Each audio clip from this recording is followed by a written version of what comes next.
getting an earful, 2 earfuls. And the linesmen are over there now trying to tell him to separate. What's going on, everybody, and welcome to another episode of Sabres Spotlight, where we shine a light on everything Sabres hockey, and boy, are we shining a light tonight, Ryan. What do you think about the big news coming out? Lindy Ruff is the new head coach of the Buffalo Sabres. We thought this could happen, and now it has, and what are your thoughts? Well, I've been chomping at the bit to record with you and talk with you about it, but our schedules haven't really lined up the last couple of days. And man, at first I was like, oh no, they're gonna hire Lindy, and now I'm like, oh hell yeah, they hired Lindy. So like I'm all aboard. I'm backing our guy, our Sabres legend. I'm excited, man. I'm excited. How about you? Yeah, I can't help but be excited. I mean, I know last week we gave our top five, and I think he was like fifth on my list. And my rationale there was just, oh, do I want to do it again?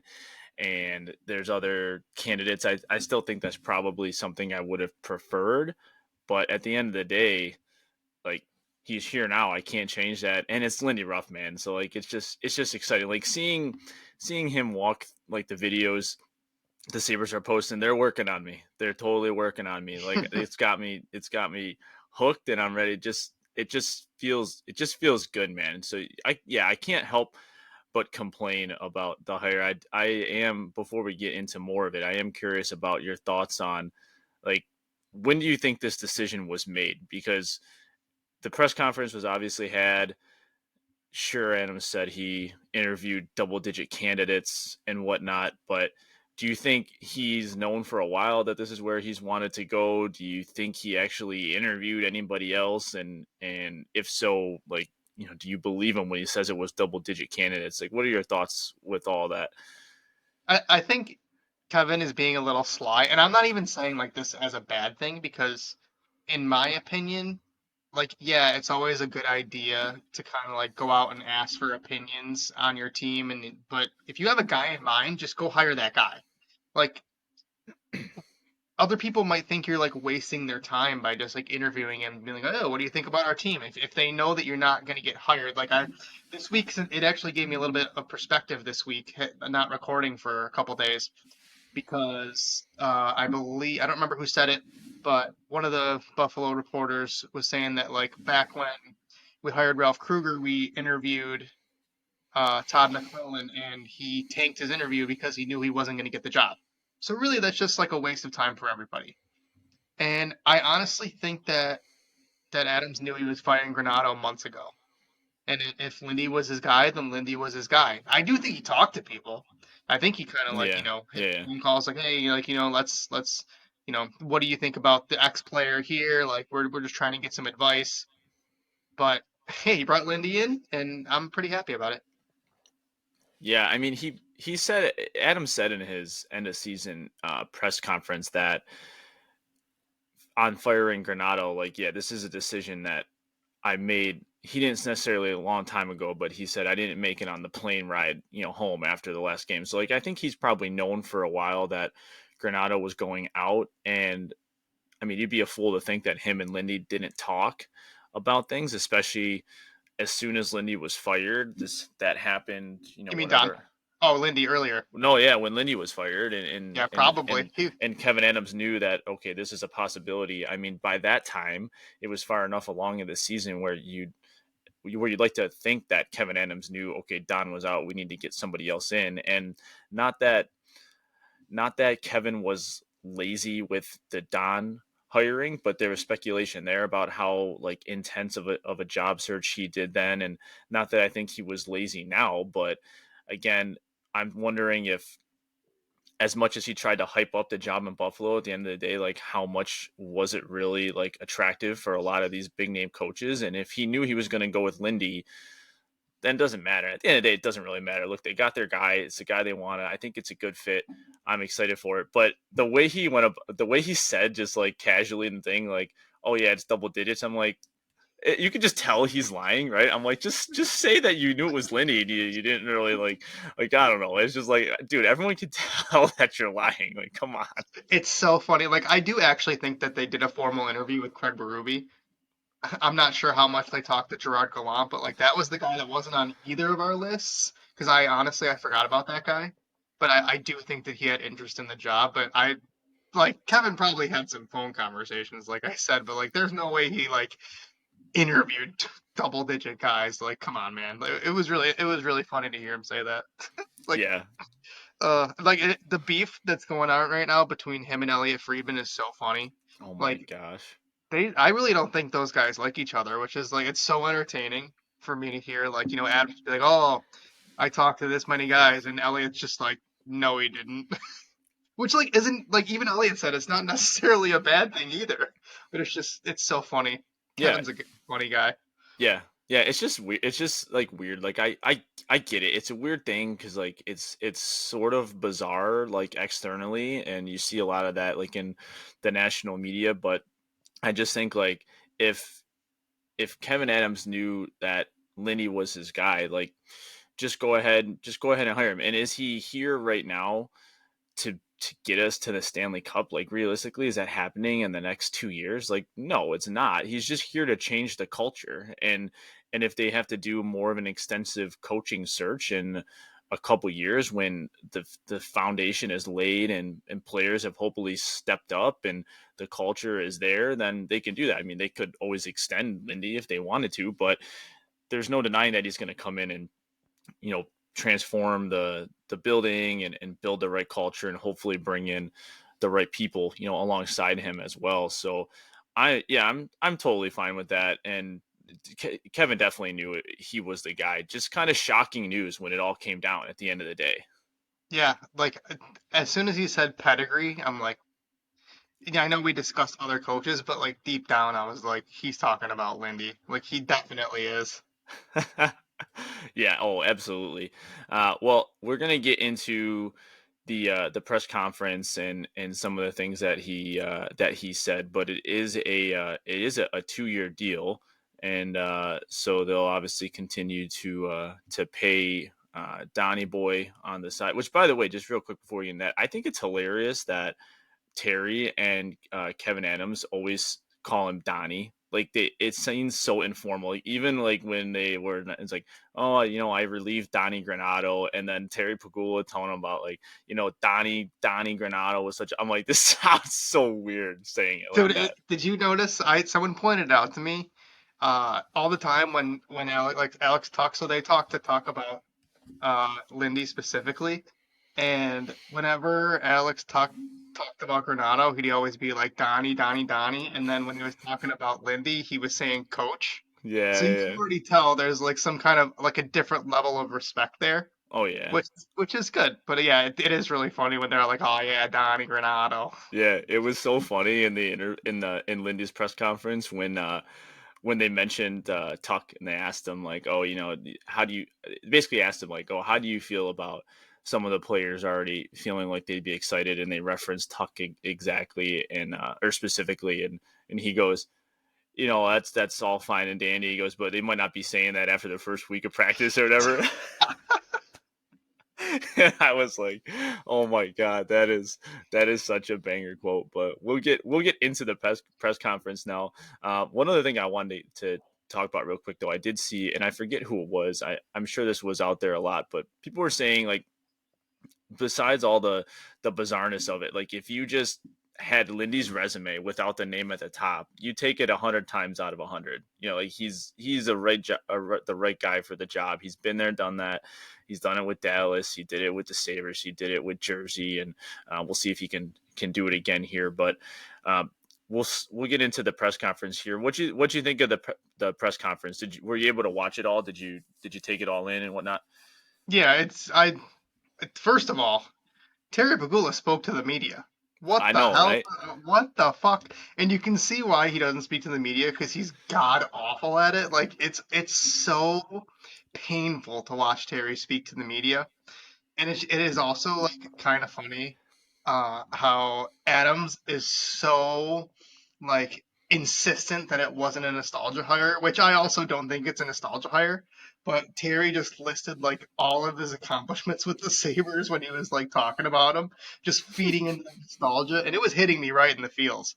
Like they're getting me hook, line, and sinker. But it is just so funny how it's like it's not a nostalgia hire, but look at everything he did for us when he was here.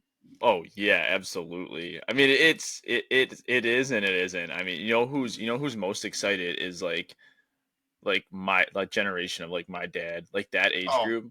Like I the have old so people many. are stoked. Oh my god, they really are. Like I've seen so many people like doing what I do as physical therapist. I see so many people on a day to day basis, and this was like the big news this week.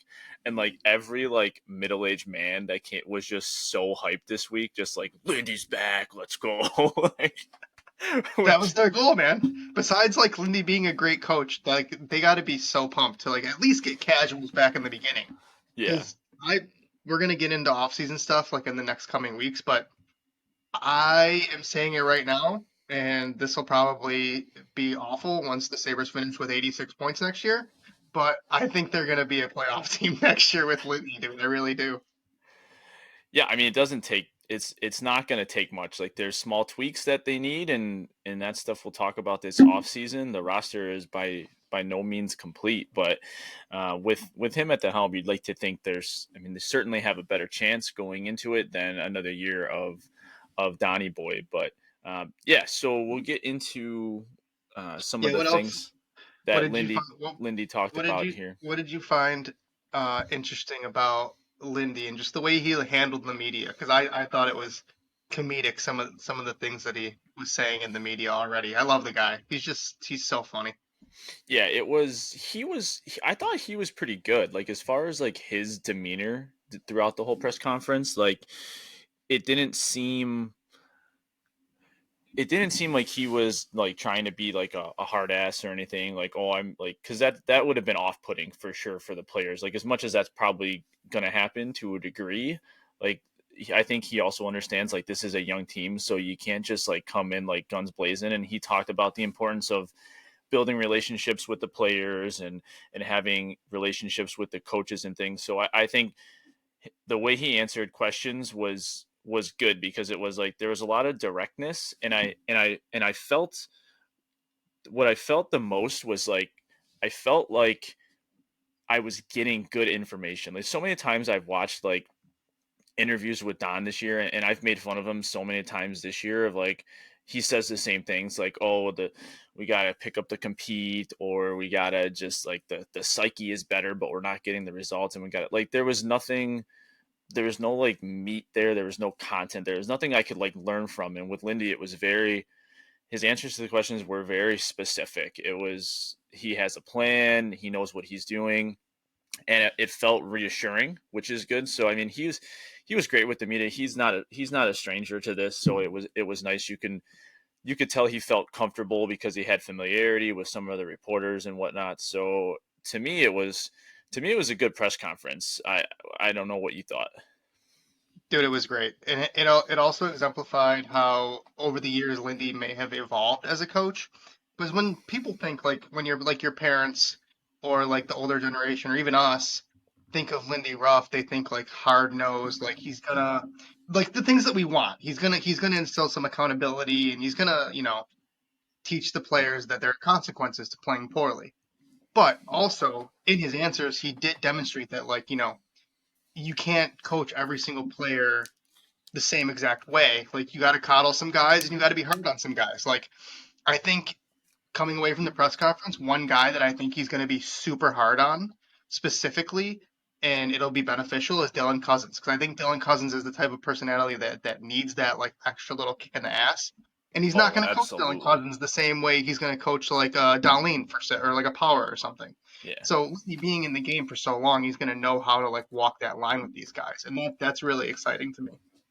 Yeah, I mean the thing that from a strategy standpoint, from just like a player development standpoint and things, I think the one thing that I really liked a lot was he talked about developing player roles and getting the players to understand their roles, and I think that's very important for the Sabres team going into next season because I mean, how many times did we talk about this season where it just looked like there was confusion like on the ice, and guys didn't have like, there wasn't enough structure, there wasn't enough game plan. And in these games where they had these slow starts, which where there was so many this year, things just fell off the rails, and there was no adjustments, there was no response. And when you're a young team, if you're not getting that at the helm, I'm sure they just felt like they were kind of like spinning their wheels for a little bit there.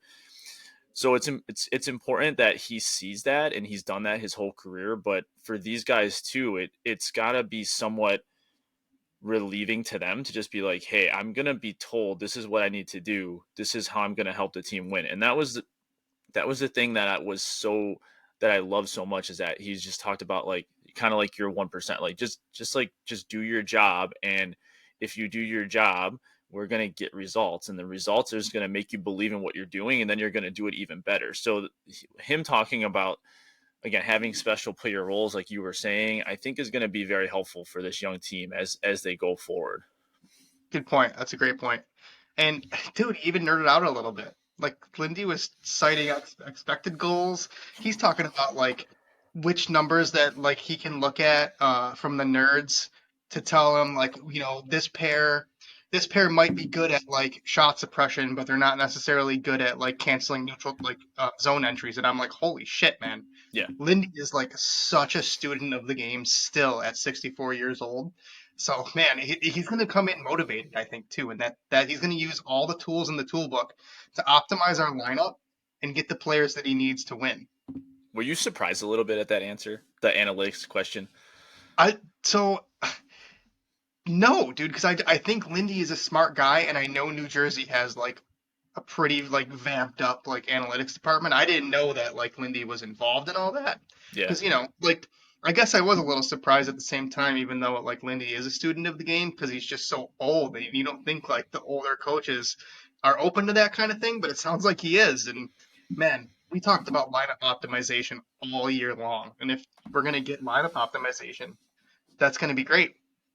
Yeah, I thought his answer was perfect. It's kind of exactly what I wanted to hear, because like, if anyone's been listening to the show for a long time, they know like I'm not huge on analytics. Like I don't totally discredit them, but out of the two of us, I'm a little bit more kind of like eye test, whereas you're a little bit more like give me the analytics. Again, not that I don't believe in them, but for me being a little bit more like, I guess, just kind of brained that way or hardwired that way, it was nice for him to he basically tied it together and admitted that, hey, there is a role for analytics, kind of like you said, like using expected goals. He talked about like like entry denials and certain pairs not like analytically not playing good together and needing to like make adjustments to the roster that way. But then he also talked about how that's not kind of like the be all end all. Like at the Right, end of the day, which is the there way it is should be. right. It There should be that also way. is an eye test, and I trust him. I totally trust him to be able to evaluate that properly. Whereas like I wouldn't have had the trust in Don. And Don even said like Don kind of laughed at the analytics earlier on this year. Like I Well, don't know how much and clearly he wasn't using them, but they I played thought Dahlin Landy's and answer was Samuelson perfect. together. We'll never Yeah. see Dahlin and Samuelson take a shift together ever again unless it's on a penalty kill. That's just stuff like that. Like so, like that was an eye test thing. Like they were clearly horrible together, and it's just like the guy never learned, man. He just never learned. So No. we'll see. I'm excited for Lindy to get his hands on these players and put them in roles, dude. The roles thing is so exciting. We're gonna get guys that do a job, a specific job on all four lines, and it's gonna be in all three D pairs, and it's something that we just haven't had. And you see these playoff teams, and like the fucking Boston fourth line goes out there and they just grind. They're currently just going out there and just grinding away the Maple Leafs, and then their top guys come out there and they control the puck, and it's like, Hmm. yeah, because the Boston lineup is optimized to play hockey that way, and we just haven't had that. Like our fourth lines have been brutal for the Yeah. past couple of years. So Yeah. Yeah, it was very interesting. What did you think about I want to have the accountability talk here in a second, but what did you think about him? It kind of goes hand in hand with the analytics. I don't know if he was asked this along with it or if it was later on, but they asked him about like tablets on the bench, And Yeah. to me, it kind of seemed like he was like, I kind of like the eye testing. Like he wants guys, like he understands wanting that feedback, but he also said that can be a distraction, and that's low key for me. It's not like, doesn't seem like a big thing, and it's nothing we talked about here because I don't think it like has like a huge, like I don't think it sways the pendulum real, heavy one way or the other. But I do like what he said about just being into the game and not getting into their like understanding, like watching the game and not letting that kind of take your attention or your focus away from it. And he talked about the need to like be able to let go of mistakes and how that's something he's learned through his career. And like just like hey, if you made a mistake, you made a mistake, we don't need to go and watch it again, or we don't need to watch this play. Like go out there and feel it. What did you think about that? I'm anti iPad on the bench. Yeah. I I don't like it. It's like if it were me, I would want to be on the bench and just like feeling like the emotion of the game and like feeling what it feels like, not coming on the bench and being like, "Hey, this was your shift. Like, what can we do to change it?" Like, no, I want to think about my next shift. Hmm. I don't want the players going back and being like, "Oh, well, what did I do wrong?" Now you're thinking. Now you're Yeah. thinking a little bit more. Yeah. Use iPad for like practice and like video review and stuff like in between games and stuff. Yeah. Not Yeah, for I don't sure. I'm not an iPad on the bench fan. Yeah, and are you actually going to be able to correct it that instantly? Like at the end of the day, the hockey's a reactive game, and just because you saw one thing one shift, it doesn't mean you're going to see the same thing the next shift. That's it's a game of these small adjustments and tweaks in gameplay. So I'm with you, man. But um, we got to talk about this piece because I was waiting for it as I was watching, and then Matt Bove finally asked the big question on accountability and basically said, with his question, a lot of the players talked about, of course, in their exit interviews this year, how they're craving accountability and they want to be held accountable. And he asked Lindy, what does accountability look like to you? And he elaborated a lot on that and kind of what it looks like. I think the one thing that I took from it the most is that he basically said, listen, I can't hold someone accountable until they hold themselves accountable first. And as a player hearing that, you gotta be like, I gotta be ready to go this year. But what did you think about his responses just on accountability and how he's going to kind of create that within the Sabres? Well, it is funny because Don said in his like I guess you could call it an exit interview, that little piece he did with Matt Fairburn about how like they were talking accountability all year, and he was telling the players like, "Hey, you gotta do it," like kind of echoing those sentiments, but it was like too little, too late. I think the same message coming from a different voice, and especially a voice like Lindy's, can go a long way because he's right. If the players are not going to be accountable themselves, like, well, then you're just lost. So the coach can only do so much. So the players got to do everything they can to be ready in training camp. And if they're not, I would consider accountability like being ready for camp. And if they're not, then Lindy's gonna kick them in the ass. Yeah, And it's yeah, like, well, look what you made me do. Like you made me, be hard nosed Lindy, and you didn't come ready. So now you're gonna be punished for it. yeah. Do you think that if they there's going to be tweaks, I know, to the roster, but and we don't know what's coming, but do you think they made the mistake last year of keeping it, running back Oposo, running back Gergensen, signing Eric Johnson, these veteran guys who they thought were going to be their leaders and hold the room accountable.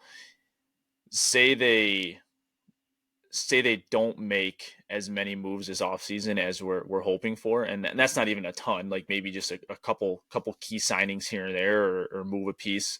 I think we're both anticipating that maybe a piece or two moves up from Rochester anyways, but again, that's another young kid. So do you think if they go more that route where they stay fairly young and maybe don't bring in as much veteran leadership, how confident are you that Lindy alone, with this same core, of course, a year older, can make that transformation? Like, do you have a lot of faith in the young, leadership core right now that they're going to be able to do that with just Lindy alone, or do you think they need another piece or two, just like the right pieces to kind of have another example of that? Honestly, I think the leadership core is fine as it is. Like, I think you're going to get your Dahlian as captain, your Tuck, your Thompsons with letters, but we also need additions. Like, if you brought in, like, let's say they brought in, for example, a target of mine this offseason is going to be Jonathan Marchessault from the Vegas Golden Knights. Older player, he's what, 30, I would say probably 33-ish. That's a guy that can still play and provide leadership. So I think you're going to be looking for guys that can actually play. You don't need like a Johnson or like an Oposo, or they might bring back Ergensons, but he doesn't really fall into that category for me because he can actually play. But Mm-hmm. like you don't need babysitters, you need hockey players. And Mm-hmm. if they can provide leadership because they're older, then like so be it. But you got to get players first. Mm-hmm. Like Yeah. I'm good with like the leadership portion. I'm not good with the roster portion. Yeah. All right. So I guess you're kind of like in the middle there. Like it's like we need a guy, but not maybe not necessarily for that. But I think like Yeah. those types of names you listed, like those are the guys that they're just leading by example anyways. Like I think that's what we're getting at. Like you've heard from a lot of people. Like it didn't work out with Erik Johnson. It didn't work out with Oposo, and whether it was them or whatever, like get someone in here that's going to be that leader by example, and but also be a leader on the ice too. Like play good on the ice. It can't just be Yeah. these dud players. Like you need a player who's going to come in and actually make a difference in your roster on a night to night basis, and also instill some of that accountability. I got a couple other things I want to get to as far as Lindy goes, but anything that you want to get into next that you're really kind of itching to talk about here as far as Lindy goes in the press conference. No, I'm ready to move on. All right, I wanted to touch on the coaching staff because he was asked about assistants. I think there's a lot of speculation there, like assistant coaching staff and whatnot, and he did say when he was asked about what is currently there, are you looking to add? He says looking to add for sure, also looking to get the current pieces in the right places. So do you think we're going to see any reunions of? I mean, the hot name is Pekka, obviously, but what do you think we're going to see any sweeping changes as far as that goes? Any additions to the assistant coaches? Is that something that you're wanting a lot right now? Well, they fired a couple guys, so they need additions. Well, yeah, but like They're gonna. They're probably what's been like. Didn't they say that like Matt Ellis is gonna stay on, but he's gonna be reassigned? yeah, I don't think we know where he's going to That be yet, that hundred tells me percent. he's fucking off to skill development or something, or Yeah, like I think eye that's in the sky Lindy. rule. I think that's when Lindy says, I'm trying to get the current pieces in the right places, and then Yeah, I'm going to bring someone in here to run the freaking power play. Like, yeah. I I would assume since they're still here and under contract that Mike Bales and Marty Wilford are staying, which is yeah, fine because the defense and goaltending were the best part of our team. yeah, So yeah, he'll bring guys over. I don't know. I don't think Pekka's gonna move over for a lateral move unless they do some kind of like weird like give him the associate coach role, like coach in waiting, like pay bump kind of thing, which would be weird. Like I just don't think Pekka's gonna leave the fucking Rangers for the Sabres. They missed that boat. But there's plenty of guys out there. There's plenty of like Lindy's been in the game for fucking 40 years, dude. He's got so many guys that he could bring in that can provide like much better coaching than the Sabres received last year, right? hmm yeah, and that's the advantage. That another advantage to bringing him in. I would love if it's Pekka. I mean, again, I know it's a lateral move, but if they are able to work in some sort of deal where like, hey, you're going to be the guy. I don't know what kind of conversations they've had in New York, but he's a Sabre. Obviously, he's got ties to the community, and so sometimes that's enough to entice a guy over. And if they say, hey, Lindy's going to be moving up one day, so you'll be working for him, or I mean, obviously Kevin Adams is still there, but you never know what's going to happen down the road. So there's things that could be done there. I'd love to see that, but that remains to be seen. But we'll have updates for everybody when the new assistant coaches come in. But exciting to hear that Linda's going to make some changes. Again, no surprise, but I'm certainly ready for some of the changes there as well. All right, I think I have a question for that's you. yeah. Go ahead. Name one player you think is gonna have the biggest like impact on their game because of Lindy being here. Let's see. I mean, I would say the name that comes to mind is Cousins, like for the reasons that you said earlier.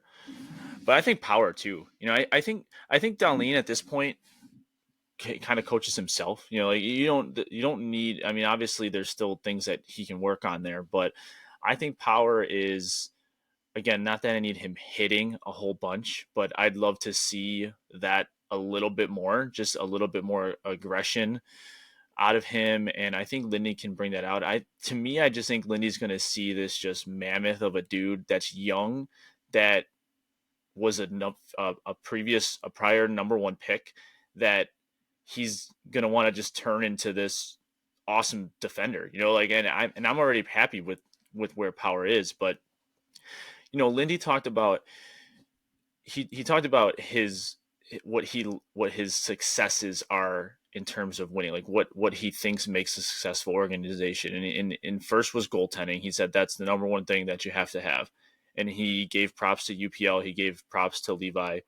He said, So I got three letters for you for my starter, UPL. yeah, which was sick, and that's good. That's got to make him feel so good. And UPL is a guy that I think needs to some degree feel a degree of security to feel better. But then after that, he said defense. But he said defense not in like oh, you got it hit. Like he was like, you need defensemen that know what they're doing. They understand the game. They can defend and clear the net, yes, to help out our goaltending, but also to get the puck and turn it up quick and get the puck in the hands of our playmakers so they can go and score goals. Like he's not going to be just asking this team to lock it down. Again, he also said there's a time and place for that. He understands those moments a lot better than Granato, but I think that's an area that Power is already good at as far as like a puck mover and driving offense. I think he can process that quicker, which he'll continue to do just by learning. But I think Lindy can really, really help Owen Power. And obviously we've invested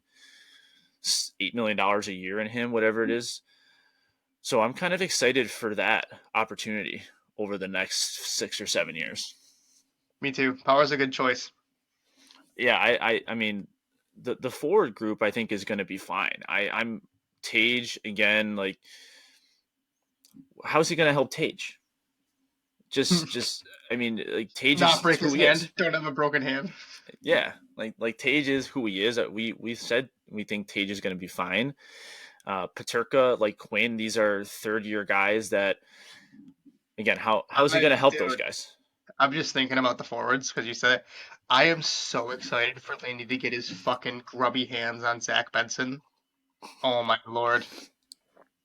Yeah, for sure, He for is sure. gonna love that kid. He's gonna love that psycho Carney. I'm so pumped. I think in a way he can help Samuelson too, just by like maybe having him be like the right kind of line, like move him down a little bit, give him less Yep. minutes. Like I just think everyone's going to benefit a little bit from just again that lineup optimization. But I'm really excited for Power, just what he can turn into, and so he'd be my pick there. But I'm just really super stoked for Lindy, and he said a lot of the great things. I'll close it out with this, and then we can move on to NHL playoffs because there's a lot of good and fun things going on there. But he was asked about the fans and like what what the role of the Buffalo fans in. He just said our fans will be back. They're great fans. Like he's just Yeah. like, how can None you of not this love this guy? bullshit. None of this bullshit about winning the fans back. Oh, we got to win the fans back. Like I think the organization put too much pressure on the players. Yeah. Oh, Like absolutely. doesn't it feel that way where it's like, oh, we gotta win our fans back. We gotta play well at home. It's like, dude, like if you play free and you play winning hockey, like they're gonna come back no matter what. So Yeah. I do love that you said that he was like, yeah, they're great. We Yeah. know. Yeah. Yeah, and if and Lindy is a coach that will be able to take the pressure off the players. Like not one time when things were going bad this year did I watch a press conference with Donnie and be like, "Oh, he killed that." And he like the players gotta like if they watch this back, they gotta feel so good. Like our coach has our back, or we know where we're going. Like that just wasn't there. But if things are starting to spiral next season, you know Lindy's gonna have that press conference where he's just like going off, or he just like says, "Listen, we're gonna like this isn't us. We're gonna figure this out." Where like they're gonna be like, "All right, boys, like come on, let's turn this around." Like there's just a there's I don't know. I'm just excited for it. So we'll see what happens with it, but there's I no think other. the word you're looking for is professionalism. Yeah, that's what it is. It's just yeah. I'm just I wanted Don gone so bad, and I wasn't on board with. Well, I wasn't. I guess I wasn't off You board weren't with not. Yeah, you Lindy, weren't off but board. now that he's here and listening to him, like again, you can't help but be excited. So all right, we want to talk some NHL playoffs here. Oh, I know, dude. We haven't recorded in a while, and I've been dying to just get into playoffs because, dude, I've been seeing some shit about how these playoffs so far have been boring, and I am not finding that the case. Like, No yeah, way. we have a couple like series that are just like clearly outmatched here. Like teams are just not on the same level, Yeah, the but Rangers won again tonight, 3-1. the games are still very entertaining. So let's get into it. Canucks up 2-1. They won tonight. Let's go. Or did they play yesterday? I don't No, even know. they're playing. Did that game end? I know it was Yeah, on. oh yeah, they just ended. Yeah, that game was tonight. So Okay. yeah, they won 2-1. Let's Dude, go. that's a big win for them because we Huge. can get into it because Thatcher Demko is out for the playoffs, dude. Yep. That Did sucks they ass. confirm it's the whole playoffs? I saw this series and then I also saw like playoffs. So if they get to the like the Western Conference Finals, like holy shit, that would number one be amazing. Yeah. But maybe he plays then, like who knows? I saw a little bit of both. So man, that sucks ass. Yeah, it does suck. I think so if they advance to the second round, they're gonna get winner of Edmonton or LA. So Yep. that's a game. That's I mean whether I'd like your chances a little bit better with Demko out against LA, of course, because Edmonton can shoot the lights out and can score goals, and the Canucks, as much as they started off hot, like some of their scoring and their shooting regressions just kind of come down a little bit. So like it's just kind of normalized a little bit. They're not scoring at this torrid pace like they were at the beginning of the year. So with the Demko injury, if they happen to get past Nashville in this first round, I'd like to see them match up against LA to give themselves a little bit better. But that Demko news is tough, man. I mean, he was a Vezina candidate earlier this season before he got hurt, and it's poor Dude, timing. I gotta make it. Since we started with that series, which is great because I wanted to start in the West anyway. This series is the series where both teams are just blocking an absolute crazy amount of shots. Because even tonight, Nashville had 30 shots on goal, and Vancouver had 12, dude. It is absurd. Like I saw the other game. I think it might have been. It was definitely game two because I stayed up and I watched all of game one and I fell asleep during game two. But game two, both teams had like 40 block shots and like shots were like 14 to 16. It was insane. Yeah. Those teams just putting their bodies on the line, man. Well, I think as there was so tonight I'm looking at the blocks from tonight. Actually, I didn't see it in this game, but Nashville had 30 shots. Vancouver only had 12 shots Yeah, I on just that. said that, dude. It was crazy. Oh, you just said that? Yeah, yeah. We led. That's exactly what I just said. Are you listening? God damn. I was What the I was not. I was totally tuned out. fuck? But I was looking at block uh, shots. They okay. had Vancouver had 29 block shots tonight. Nashville only had 11, but Oh wow. yeah. Well, oh my God. So Vancouver just decided just to not shoot the puck tonight. Jesus, and they still Yeah. won. Yeah. Yeah, kind of crazy, but I think Petter, out dude. of Another thing in this series is that Elias Pettersson has been a ghost. dog A water. Yeah. ghost.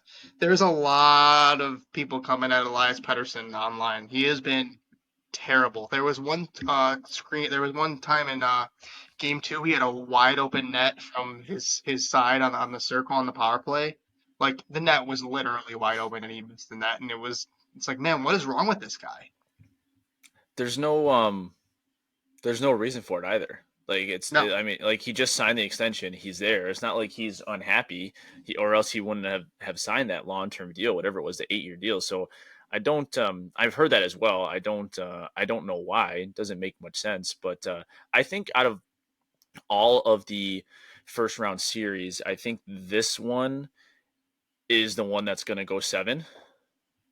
Just based on like where the teams are, I feel like they're the two most evenly matched teams. I mean, a lot of people were picking Nashville to win this series even before it started.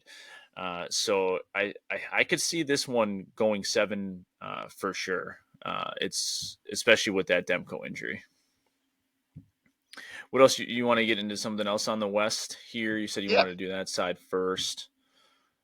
Let's go Uh, Edmonton, LA. Have you watched any of Edmonton, LA? I haven't watched any Edmonton, LA. No, no, no. I watched pretty Well, much game one, every dude, other series but that. McDusty had 5 assists in game one, and then LA comes away with the fucking overtime winner off Anze Kopitar's stick. And you got to find it. So the puck got in overtime. The puck got tipped out into the neutral zone, and I can't tell if it was on purpose or not. But Quentin Byfield like directed his stick and directed the puck midair right onto Kopitar's tape where he walked in and sniped for the game winner. It was disgusting. Does this series I don't know. Does this series like interest you at all? Just because it's McDavid and Draisaitl, yeah. I also think it's going 7. Just because, dude, this is the third year in a row these teams have played each other. Yeah, yeah. I find I'm not. Maybe that's why I haven't watched a game yet. But I find I'm not that interested in it. Like I don't know. I have a little, as great as McDavid is, I feel like I have a little like McDavid fatigue. I'm just so sick of him like always being elite and like he still hasn't won a cup. Like I think I just have Oiler like McDavid fatigue where I'm just kind of like they were my cup pick last year and they obviously let me down, and so I just like I don't know. I feel like I'm riding for them every year and they just You're like, disappoint. just do it already. Just win. Fuck. Yeah, I have them winning this first series here in Well, 7 as well. I think it. that means they're I going to lose. yeah, I did. I did pick it to go 7, but I don't know. I have no in LA. They're just like to me. They're just like a team that like I don't know. They're there right now, but I feel like they don't have a chance. So it's just like it's just really weird, really bizarre to me. But we got to go to Dallas and Vegas next.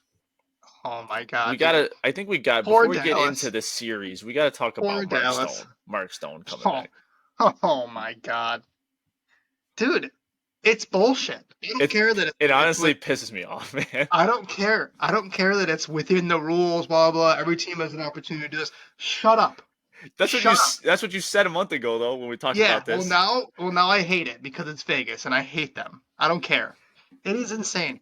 The guy stepped on the ice in game 1 and scored immediately. Like, dude, are you kidding me? Yeah.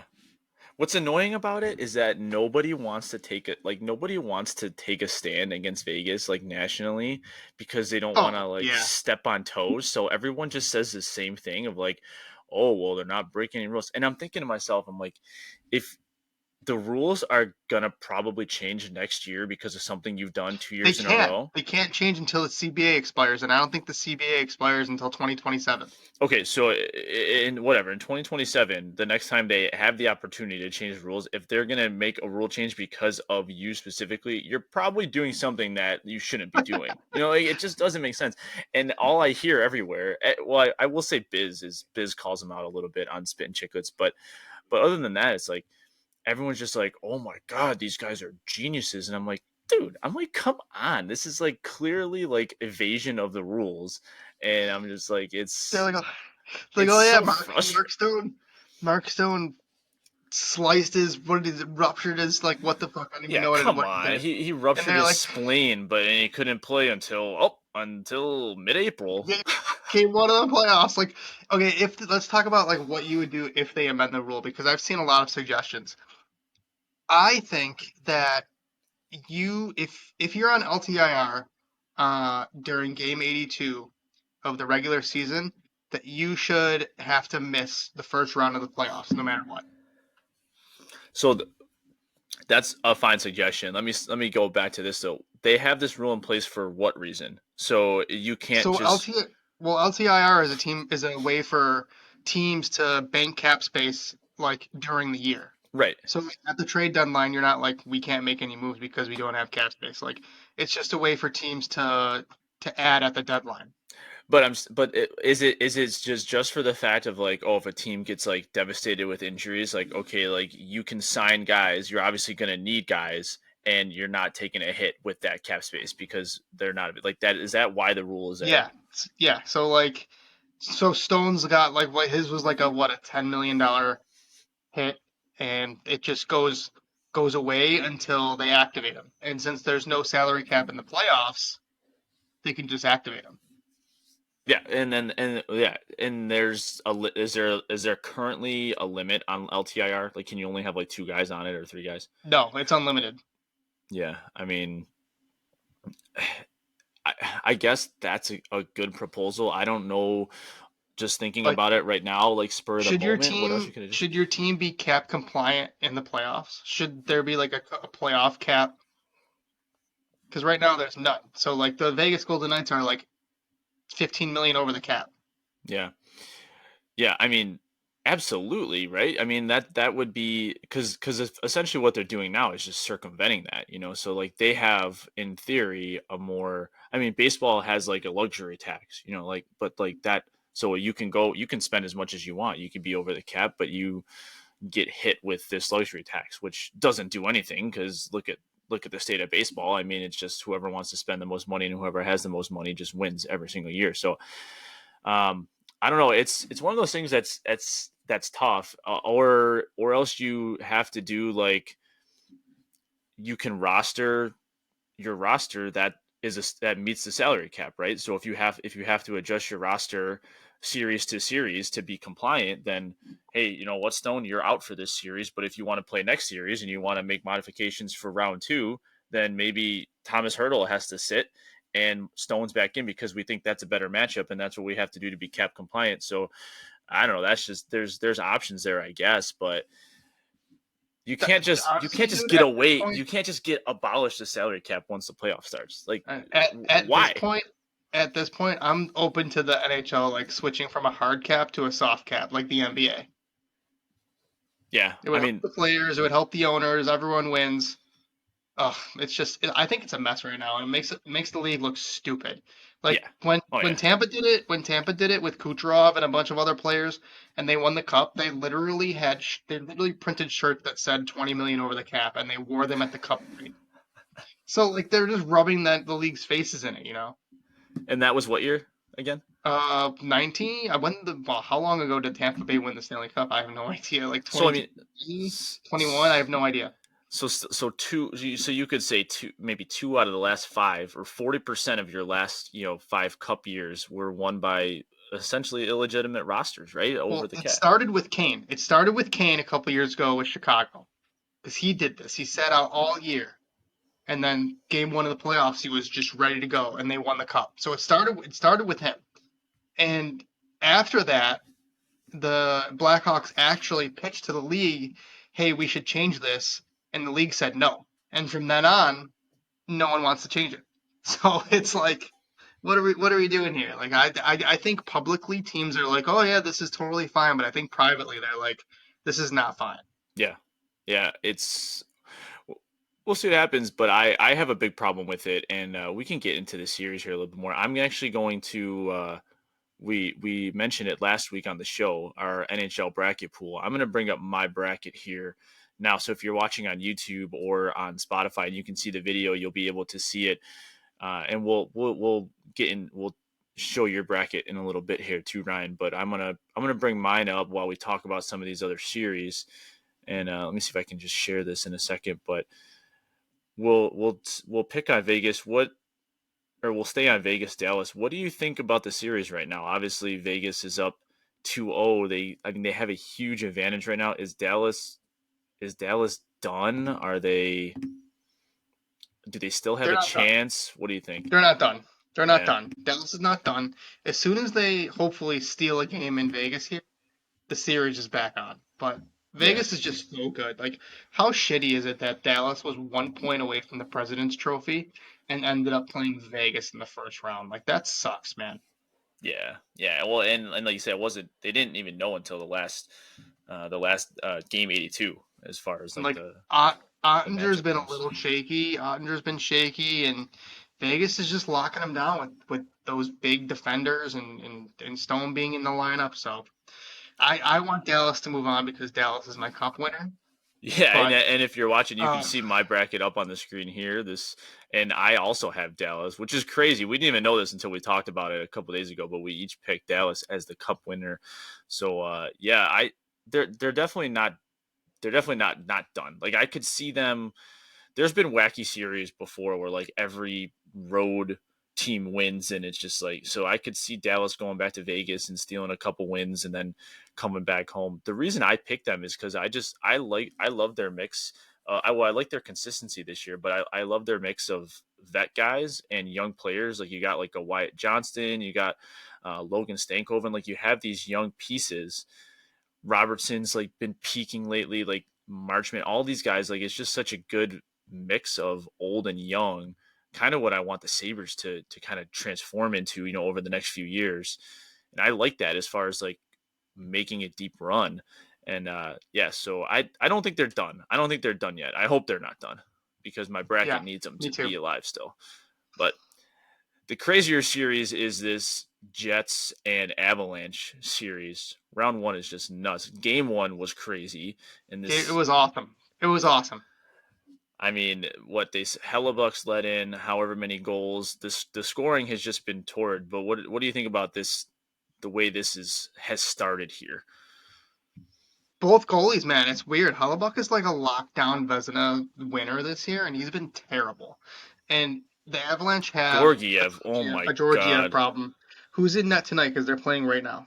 dude's a head case. Avalanche are up 1-0 right now. I'm gonna look and see who's in net right now for Colorado. If they changed it to a Noonan or if Georgiev is still in. Let's see. Georgiev is playing, and they're up 1-0 on Winnipeg.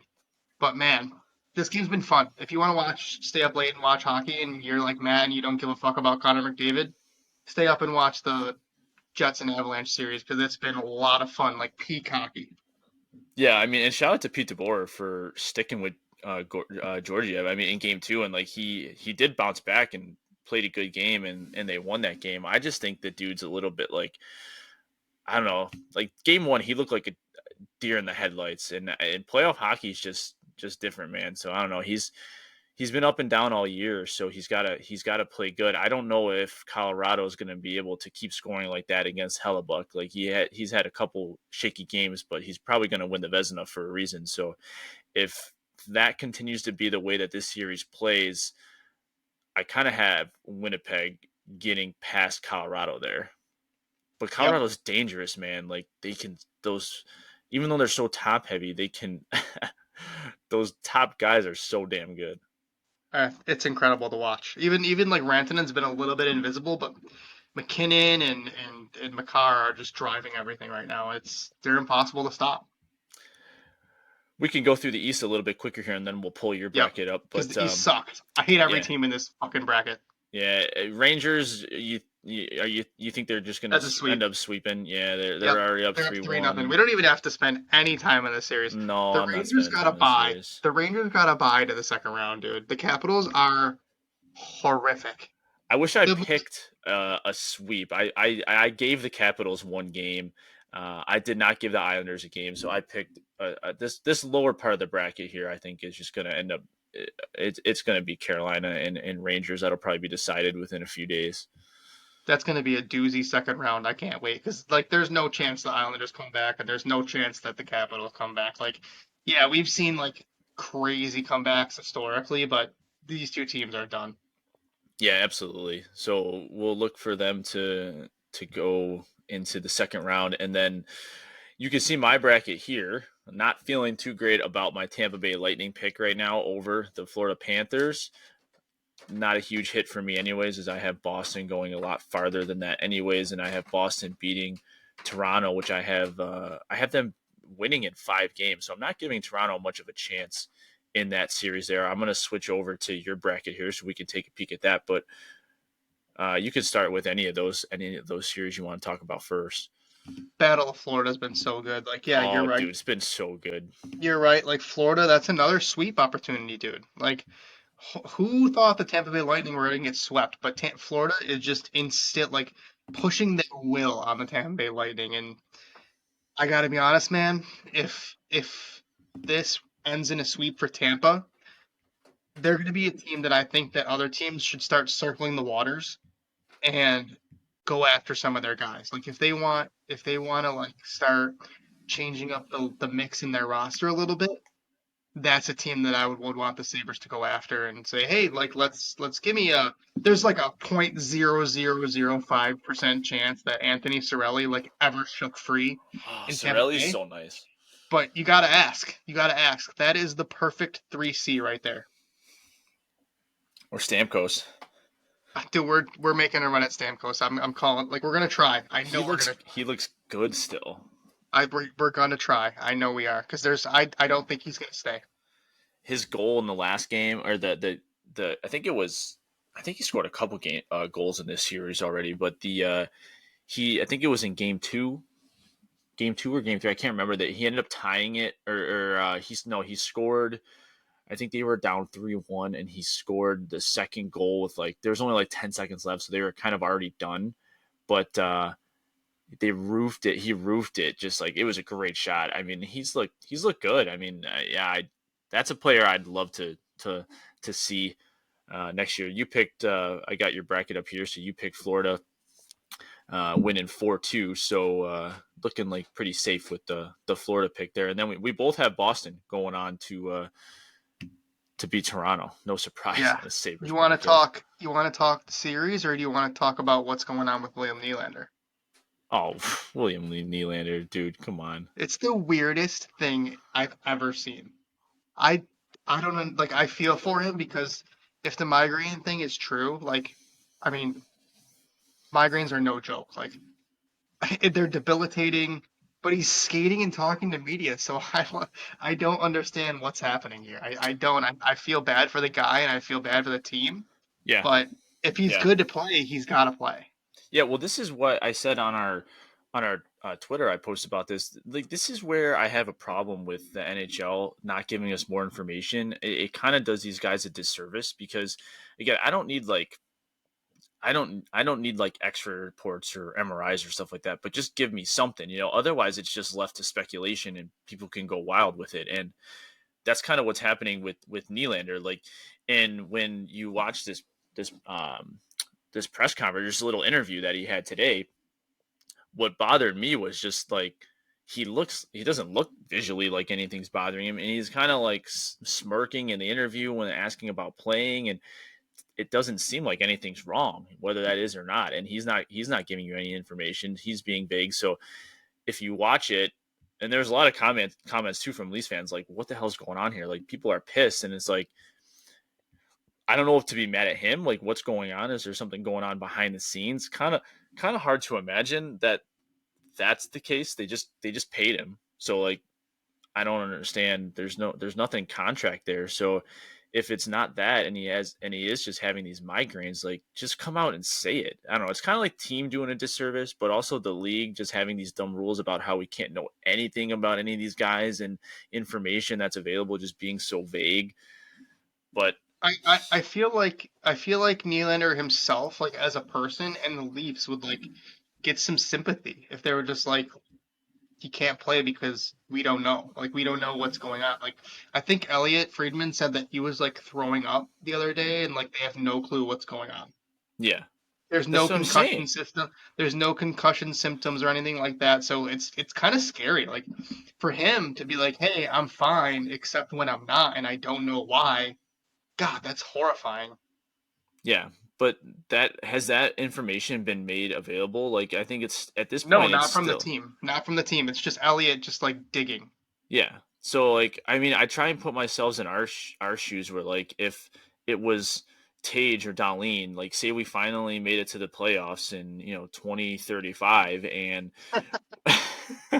and Darlene's not playing in round 1, right? And we're not told why. Like I'd be like, well, what's going on? Like he played, and the fact that he played all season, and then it's just all of a sudden not available. Like again, it could be sudden like this, so I get it, but I, I guess I can't blame Leafs fans just because I'd be saying the same thing if I was in their shoes. Well, like he's like one of our best guys, so why is he not on the ice? Like, and if I Right. had that information and they just told me, I'd understand. Like I have no problem. Like if he's having all these things that you're saying, then yeah, that like you probably can't play hockey. But when you don't know, you don't know, and that's what puts everybody in a tough situation. He skated today apparently, so like I said, I think he's kind of like in football terms questionable, right, for the next game. But they need him if they're gonna get through. I think Boston clearly just looks like a, a better oiled machine for the playoffs, and we'll see what happens with that series. But I have Boston winning it. You do as well. You have it going 7. I have it going 5. So you got a little faith in the Leafs squeaking out a couple more wins than I do. Yeah, another controversial point in this series has been Boston and their goalie rotation. No, Like yeah. they rotated goalies all year, and Swayman started game 1, and then Allmark started game 2, and then they went back to Swayman, and I think it's Swayman's crease now. I think they can't fuck around. It's Swayman's crease. Yeah, I think there is something to be said for that, like in the playoffs where it's just like, just ride the hot guy. Like I know that's what you did all year, but it didn't work last year. And you gotta learn from that. I mean, you literally had the best team ever last year, and you got bounced in the first round. And I guess you can take some solace in it being Florida and that they got all the way to the Stanley Cup final, so it wasn't like a fluke thing, I guess. But at the end of the day, if it didn't work last year, are you gonna do it again? Like that's crazy to me. Like playoffs is a different beast, man, and like it's the end of the year, and when guys get in the zone, just let them stay there. So I'm with you. I think Swayman has kind of been a little bit better this year, anyways. So just let him go. Just let him Yep. go. And if he has a couple of shit performances and you're 3-2 in a series or whatever, and you got to make a move, then you make a Yeah, move. But that's like the normal thing to do. yeah, yeah, like with Colorado, like I'm sure if Gordiev goes out and plays bad, like they might make a switch. So you do what you do what you got to do. But Yep. all right, so you I think we have can, I think it's it. I got Dallas and Florida who in the final with Dallas as my winner. What do you got? yep, yeah, you got Dallas and Florida, and then let me go back to mine. I think I have Dallas I have Dallas and the Rangers in the final, and I have Dallas winning that game. I wanted to just go through real quick. There's obviously nothing finalized yet as far as points go, but we were pretty happy to see we got 11 entries into the pool, man. We were excited. We were hoping it wasn't just going to be the two of us, but we Right? end up we end up getting 11 entries in there. So I just want to kind of give a quick overview here. I want to take a minute on like what people have, and shout out to Sabres Fun Stats. He got in here. We interact with him on Twitter. He's a good follow, and I saw that he jumped in here. So it looks like he's got Florida winning it all. And then there is one other person in our pool that has Dallas, CMAC. Not totally sure who that is, but obviously someone who listens to the show or follows on Twitter or knows one of us, and they have Dallas as well. So 3 of us have Dallas. Surprisingly, there's only 2 people on Florida, which is Sabres Interesting. Fun Stat, and then Point.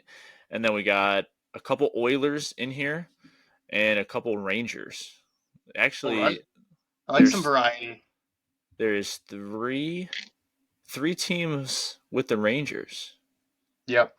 That's great. I'm looking at it now too. Yeah, shout out to my brother-in-law Eric, who's got the Rangers. Yeah, so a little bit of variety. I wouldn't say no like super surprises, no like Islander Cup picks or Capital Cup picks, but be interesting to see. Dallas is in a little bit of trouble right now, so we'll see what happens with them. And Gonna move on to another a playoff team. yeah, let's do it. Let's do it. You talking Rochester? I'm talking about the Rochester Americans, baby. Yeah, let's go. So Rochester, we talked about it a little bit last week that they were battling for first place in the division. It came down to the last day of the season. There was an option to get either first, second, or third for all three teams, which is crazy. Like the last game for these two teams or three teams decided the first, second, and third standings. And so Rochester gets second, so they draw the Syracuse Crunch in the first round, and they are Tampa Bay's franchise or AHL affiliate. So they were 6-7 against each other in the regular season. But the only thing that matters is the playoffs, and more exciting, the Amerks tonight. Again, we're recording this on Friday, the 26th. The Amerks are now 7-7 against the Crunch because they take game one 3-2. I thought Levi played great in this game. Did you watch him? Yeah, the Amerks do this weird thing where like they play really well, and then the second period they get outshot like 17-4. Like Yeah, every single game, dude. Every game, it's absurd. Like I don't understand what happens. And then they play well in the third period. So it's just like that middle frame is just like a disaster. But Levi was incredible. That long sweet sequence at the end, there was like yeah, 2.5 minutes left, and the Crunch pulled their goalie, and the Amerks could not clear the puck. Like it was just they just kept either icing it or it just kept going, just being kept in. And Levi made a unbelievable save right in front of the net with 5 seconds left to keep the game 3-2, and the Amerks win. And dude, the Swedes, the Swedish young players all stepped up today. Noah Oslin with a goal, yep. Anton Wahlberg with a goal, Isaac Rosen with a Wahlberg's goal. goal was sweet too. Wahlberg scored the first goal, and he just like you could see where he's in with this specific goal where he's a little bit different from some of our other like forward prospects because he literally like had like one hand on his stick. He's on the boards. He's getting rode by a defender, and he kind of like shoves him off, like holds him off with his right arm, and he keeps control of the puck along the boards, and then he cuts in towards the goalie. So he like moves the puck like laterally towards his midline to his right side, evading the second defender that was coming at him, simultaneously juking out the goalie while he's still holding that other defender off, and then scored. Like it was insane, and I was like, "That's it." But it showed it Dude, was cool because it showed how he's a little bit of a different prospect than some of our younger guys or our smaller guys, right? I did not expect him to be this good this early. 18 years old, and he's a good pro player. Like the Mm-hmm. AHL is a pro league, and he does not look out of place. He provides things that the other forward prospects and the other forwards, like as a whole, like don't. He's a good player, man. I like him a lot. He's been really good. Yeah, the first goal was sweet, and and what was great about it was in like the first like 3 minutes, so it kind of set the tone. The Amerks like they were ready to play in game one at home. Like they came out with a lot of juice, a lot of pop. They dominated a lot of that first period. Oslin's goal was sweet. It was just kind Good of for like a him. yeah, just kind of a quick one timer, and I think he is yeah, you see the skill, you see the talent, and he's playing with Kulik and Rosine, so he has good line rates, but I think you're starting to see him look more comfortable, like in the Yeah, AHL, like these I last thought he few was games. unbelievable today. Yeah, he's definitely like not that I thought he looked a little like scattered or disjointed the first few, but you're learning how to play with new teammates and things, and it's a whole new league. And so maybe for him, it's a different speed or different processing, whatever. But I think as he's played more and more with the Amerks, he's looked better and better each game. And so that's huge. But I think the big X factor here for them in the playoffs is going to be Levi, Yeah, 100%. me too. It's see, talking about these forward prospects, it's gonna be really sad for me when we move one of them for a big piece because I like all of them. Yeah, it's a good problem to have. It's a good It problem to is. have, but it's also a problem you got to solve. Yeah, I know. And they all can't play on the big club because there's not enough room. But dude, you're right though. Levi, unreal, unreal player. I mean, they got the last year they got to the semifinals with uh what's his name? The goalie, Subban, I right? thought, Like yeah, yeah, yeah, they had Subban last year who he played good. Like I honestly like I don't think they get as far as they did without him playing as good as he did. So credit to him. But Levi's just another level, and this is exactly what we want. We want him getting a ton of games, and look at Joey Decord last year. Joey Decord he did an interview on Chicklets, and he came up this year and he played great for Seattle, and he credited the AHL playoffs last year and the deep playoff run that he had, just playing a ton of games and gaining a ton of confidence. Not that we necessarily are projecting or saying Levi's going to be the guy next year, but he could be the second goalie. Who knows? He could be the backup as soon as next year. Yeah, he could be, but I just think he's just a different level, right? So if the Amerks are going to go and do it this year, and I think they clearly have the roster that's talented enough to actually win the Calder Cup, which is just so exciting. Levi's going to be an X factor, and I'm stoked to just watch them keep playing, man. Me too. But they get this first win against Syracuse. They will play again on Sunday. That's going to be a 3:05 game, so Sunday afternoon. They'll play game 2 in Rochester, and then the next 2 games will be away if needed. Game 4 will be on Saturday, with game 5 finishing up in Rochester on May 10th. So the AHL playoffs are so weird how the games are so spaced out. I know. Like the first couple rounds take like a month to get through, which is kind it's of also bizarre. weird that like the play-in round for the teams that finished in 4th and 5th, like Toronto and Belleville, for instance, in our division. Game 3 of the play-in round is on Monday. So it's like it's going on while the first round is like still going. Yeah. So it's odd. I wonder who they played tonight. I wonder who won. I'm actually looking. Toronto won in overtime, so it's going to the last game. Oh yeah, 4-3. So that's 1-1 that series. Yep. Yeah. Yeah. So that's gonna be crazy because I think Toronto's a better team there. Yeah. But yeah. So that's the Amerks. So if we advance, who do we play? If they advance, it'll be the winner of. It should be the winner of Toronto and Cleveland. Okay, yeah, because it'll be in our division. So because Cleveland has the bye right now, so Cleveland ended up, which is crazy in itself, because Syracuse was in first the whole year basically, and then the last day they get bumped to third. Not only does Cleveland kind of pass them out of nowhere, because Cleveland was kind of middling for a little bit as far as their results go, which allowed Rochester to catch up, but they jump. So Cleveland jumps to first, Rochester jumps to second, Syracuse plummets all the way down to third on the final day of the season. So yeah, Cleveland has the bye right now. So Cleveland's going to get winner of Belleville and Toronto, and then we'll play them in the second round. Whoever wins that series. Interesting. Yeah. So we'll see what happens, but it's fun. I mean, I watched a lot of that game tonight. Blue Cross, man, it's like that place gets. It's jumping. Yeah, 6,800 strong. Yeah, that place gets jumping. I would expect Sunday they'll probably have even more in attendance, just with it being an afternoon game, and you already got one win under your belt, so the buzz is going to keep growing. So yeah, Sunday will be a fun watch, but. I think that's gonna do it. You got anything else here before we head out? I don't have anything else, dude. I'm glad we finally made some time to get back in here, and Lindy's back, everyone. Yeah, you know what? Before we go, we gotta talk about Big Bobby's save. What are you talking about? We gotta talk about Bobrovsky's save. Oh shit! We forgot. We even talking about Florida, dude. That was the save of the playoffs. There's not gonna be another save.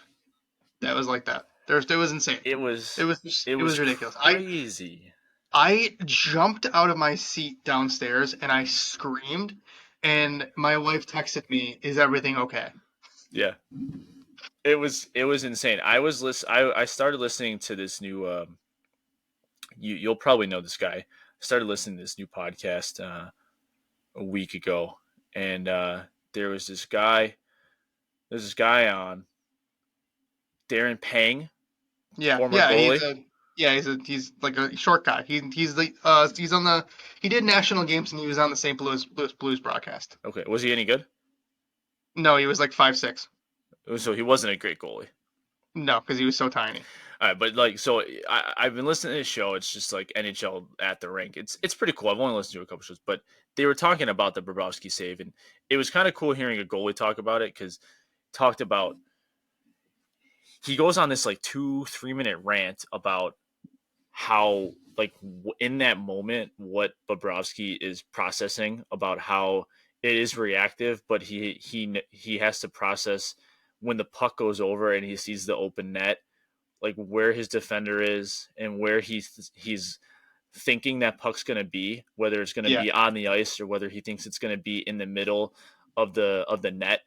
And so it's just kind of crazy how he goes on this like big big rant about all these things that Bobrovsky as a goalie is thinking in the moment, but yet he only has a split second to make that call and that decision. And I think as much as you can watch that play and just be like, oh, he just gets lucky, but like he still makes the conscious effort to put his body in that position. And so like he made that save, and it was just absolutely crazy. Like I remember watching that. I was watching that game live. I think a lot of people were, and I was just like, what just happened? Like that yeah, it was was nuts. awesome. That was so nuts. And you hear a lot of hashtag comparisons and stuff, which is cool because that's just shout out to the Sabres. Yeah, So shout out to yeah, the Dominator, dude. Bobrovsky, I think he's gonna be a Hall of Famer. he's so He's good, got man. Vezinas. He's got Vezinas. He is always awesome. If Florida wins the cup, I think he's a lock. Yeah, he was a huge reason why they got there last year. You know, I don't even think Yeah. he was. Didn't he kind of have an off year last year too? But Yeah, then he got last to the year, but playoffs and it's just playoffs. like flipped a switch. Yeah, so remember last year how Alex Lyon was like the bane of our existence for Florida? He was incredible. Hmm. And that, he kind of fell apart in the playoffs and Bob came back in and he was just just normal Bob, just incredible. Yeah, yeah. I wonder But if no, he's a free agent this year, Alex no, Lyon. he's got like a million-year deal. Oh yeah. Yeah, like a crazy deal. All right. Well, that's gonna do it. We had to get. I'm glad we got Bob Savin Yeah, me before too. we got out of here. But all right, folks. Well, that will do it for today. Welcome back to Lindy. And we'll see everybody in next week episode, which will be our more of our season reflection, kind of like roster reflection, and also an update on how we did in our predictions, which we're not going to like hearing, I'm sure, when we replay them back and reflect on them next week. But that's what's to come next week. If you are listening, enjoy the show. You know what to do. Follow, subscribe to YouTube, wherever you listen, rate, review. Helps people find us. And you know, we're on Twitter at Sabres Spotlight. And we'll see everybody next week. Later. Bye.